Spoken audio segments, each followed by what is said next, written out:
When I do art, I do it because I need to do it. It's a way, it's to express my feelings, it's a way to express my thoughts.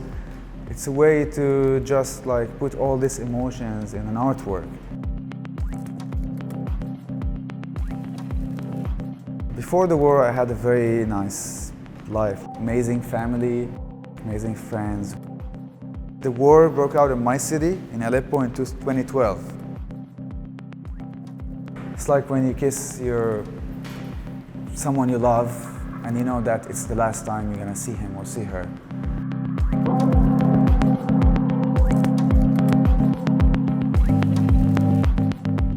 I'm proud of my background. I'm proud, like, I'm from Syria. I'm proud of everything. But at the end of the day, I don't feel like I'm Syrian now.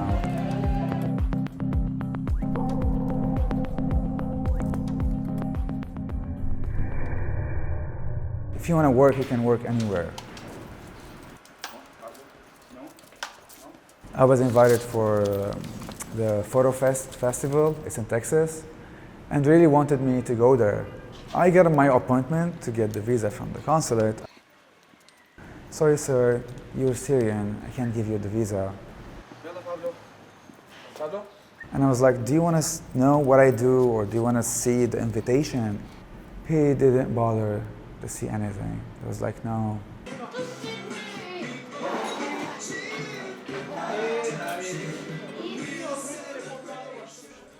I was supposed to be in California now, attending my opening in Stanford, but I can't go because of the ban, the travel ban.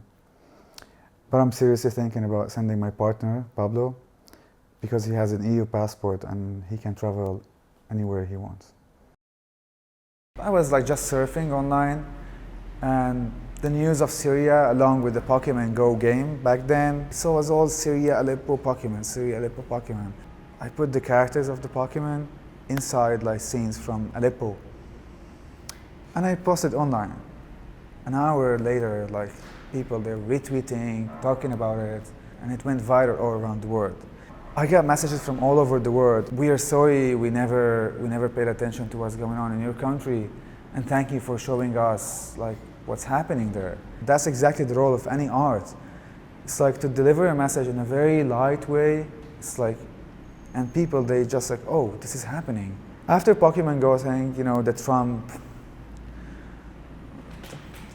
thing starts like trending, his hatred speech, etc. And I was like, this man is doing nothing but justifying the radical ideologies around the world. Like if there is someone like an ISIS, if they're trying to recruit like young men, like kids, Trump is perfect for them. Trump is perfect. They don't have now to spend hours convincing like a 15 or 16 years old kid that, hey, all Americans, they hate you, all Europeans, they're infidels, we should fight and kill them. They just open the news and they can see Trump talking bad about Arabs or Muslims. And these young men, they will believe it in 5 seconds, and then it's fine, yeah. And they will do their atrocities or they will kill people. And I was like, I should combine ISIS with Trump, because they're both, their ideology, the thing they're promoting is all about hate. And that's why I call it hate loves hate. Because I'm sure like both of them, they are reading from the same page. They want people to get more radical. But I'm really happy to show my works in the States. And what's going on now in the United States is push me hard to work hard to get my works there, because there's amazing people there. They disagree with this hatred towards foreigners, or let's say towards people in the Middle East. I know there's some people, they may hate me just because of my race or because my country, where I come from. And in my life, I try to be positive all the time. That's how I survived the last 5 years after war. I try to see the light, the spotlight in the dark. This is Beşiktaş. It's a very popular area here. I usually come here when I want to eat amazing like meat sandwich. You're gonna see it now. It's like best meat sandwich in the universe. So let's go. I love this. Let's see. Evet, bir de yok ama bir tane açık ayran. Bir tane. Tamam.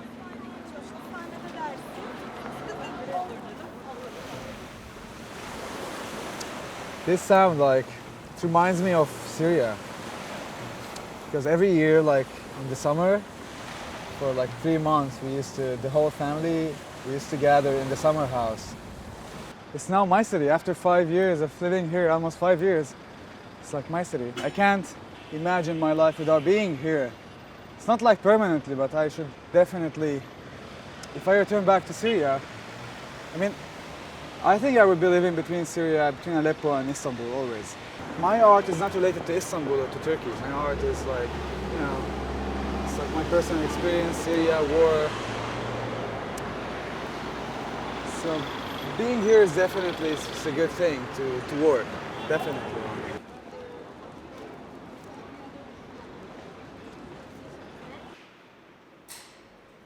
Usually I come here, I print my works, and then they help me with shipping.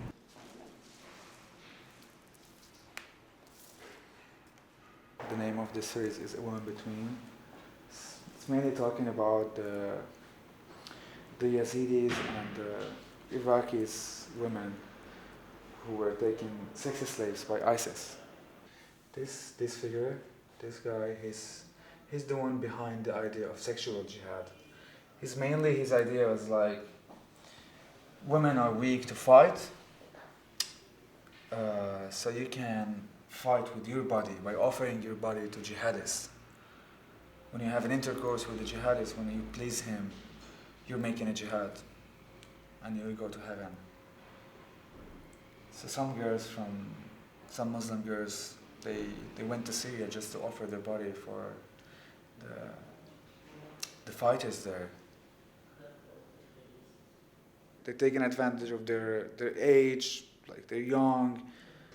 They do it based on choice, yeah, and they call it fatwa, a new rule. She's offering herself, and she's happy with that. She's super happy with that. But also she's a victim, even though that she's doing this by choice. She is a victim of ideologies coming out from a man like this guy. So they feel like they're isolated, and they want to do something. I believe that ISIS and all these extremists, they represent Islam, yes. They definitely represent Islam. Any religion, there's the radical part and the moderate part. It's all about interpretation. Same in Christianity. If you look to the medieval ages, also atrocities were taking place there. It's all about interpretation. So I'm against this interpretation of Islam. He's a priest. He's traveling everywhere he wants in Europe, around the world. While me, I can't travel to attend my openings.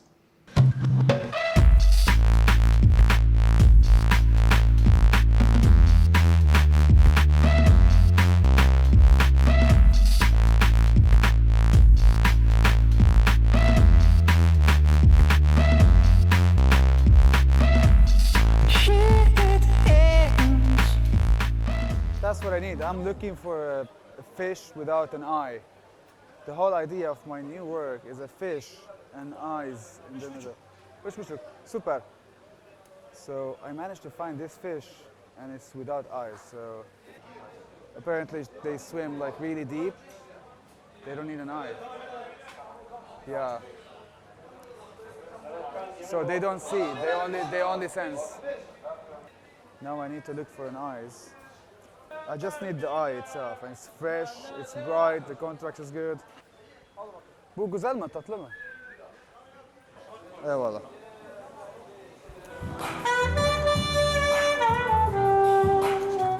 I disagree with people that Turkey is not a good place to live in. Some of my friends they have this Europe dream or United States dream, and I lost some friends they were trying to go to Europe, and they got killed on the road, in the sea. I was working on different projects. I was in the middle of something else. And then I lost a dear friend. She's an animal activist. She's a vet. She was in Syria, and then People, they left the country and they put their pets with her. She ended up with 12 dogs. She refused to leave them.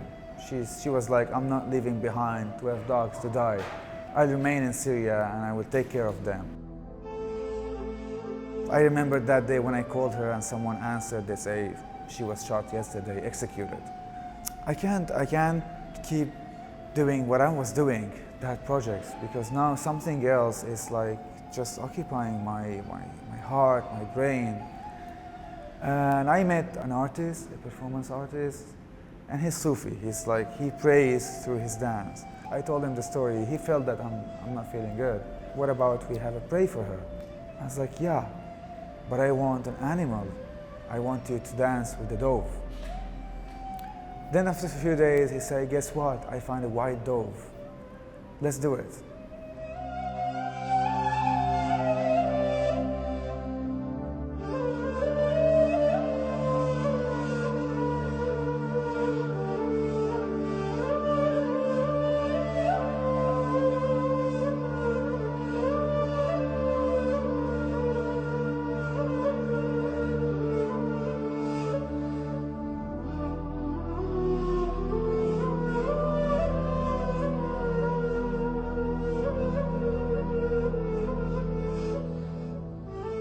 It was so true that moment.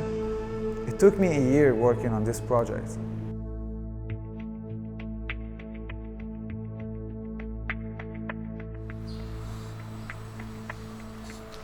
My dad is an artist. He's a fine art artist. He paints. My grandpa is a judge, and I love him so much, and I wanted to be like him.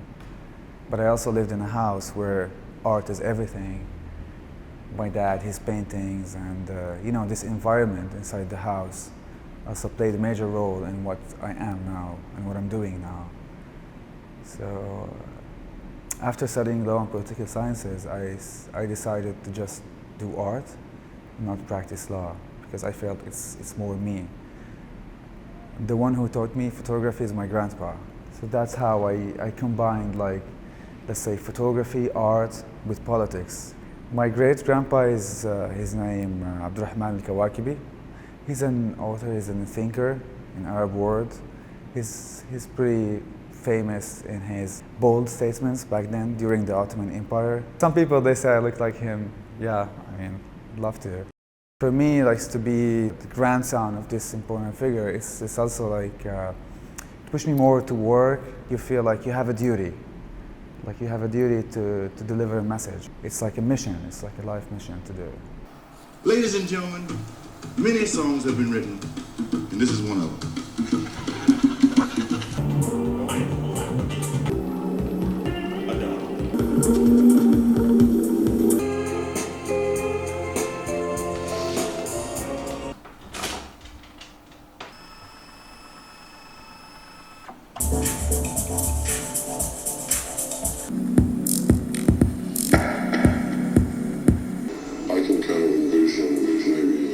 I'm an artist. I do art. The dream of any artist is like, I want my works to stand forever.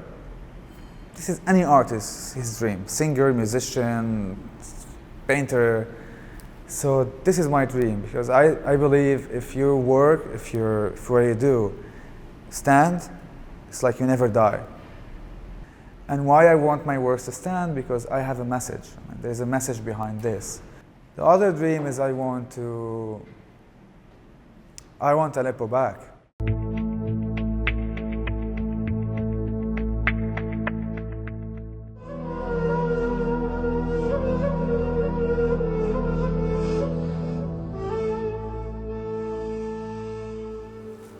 She's like my mom, my second mom, man. But I know she's in a better place now. I know she's like flying somewhere, free soul, happy. But once you take this soul and memories and everything like far away, somewhere else, it doesn't matter, your body doesn't matter anymore. You're just flying somewhere. Yeah, she's flying now somewhere else. Happy, maybe she's, I don't know. Swimming with my grandpa, maybe she's, I don't know, cooking something. I'm sure she's in a better place.